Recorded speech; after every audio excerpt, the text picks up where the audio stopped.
Welcome top news today. The United States has slapped sanctions on a former Chinese public security official over the death of an activist in custody, the first time the administration of U.S. President Donald Trump has taken specific action in response to human rights abuses in China.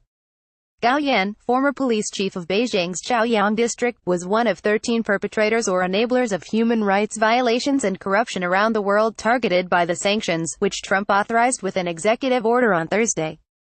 But activists said Washington was still not doing enough to tackle Beijing on human rights, an issue Trump has avoided during his meetings with Chinese President Xi Jinping, including their summit in Beijing last month.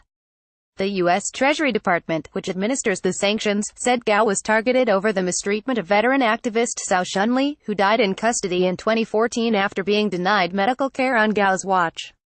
China hails year of remarkable progress in human rights as U.S. and EU warn situation is worsening. Cao was detained at Beijing's International Airport in September 2013, while trying to board a flight to Geneva for a rights training program.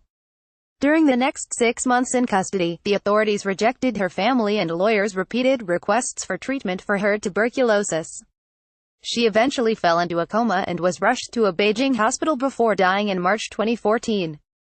According to his public profile, Gao was appointed the Communist Party chief of the Beijing People's Police College late last year.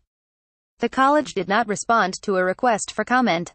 The U.S. sanctions were authorized under the Global Magnitsky Human Rights Accountability Act, a law passed last year that empowers the Treasury Department to target people anywhere for human rights violations and corruption. Other individuals covered by the sanctions include Myanmar's General Maung Maung Soe, who oversaw the crackdown against Myanmar's Rohingya Muslim minority this year.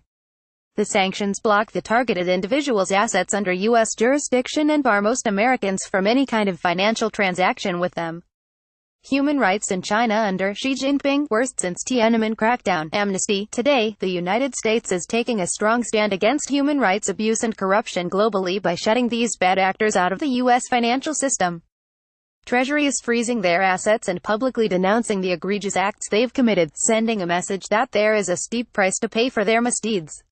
U.S. Treasury Secretary Steven Mnuchin said, "At the direction of President Trump, Treasury and our interagency partners will continue to take decisive and impactful actions to hold accountable those who abuse human rights, perpetrate corruption, and undermine American ideals." Hong Kong-based Chinese human rights defenders said it regretted that the U.S. administration put only a low-level Chinese official on the sanctions list. It urged the U.S. to aim sanctions at more senior officials, including Deputy Public Security Minister Fu Zhenghua, who was Beijing's police chief when Cao died.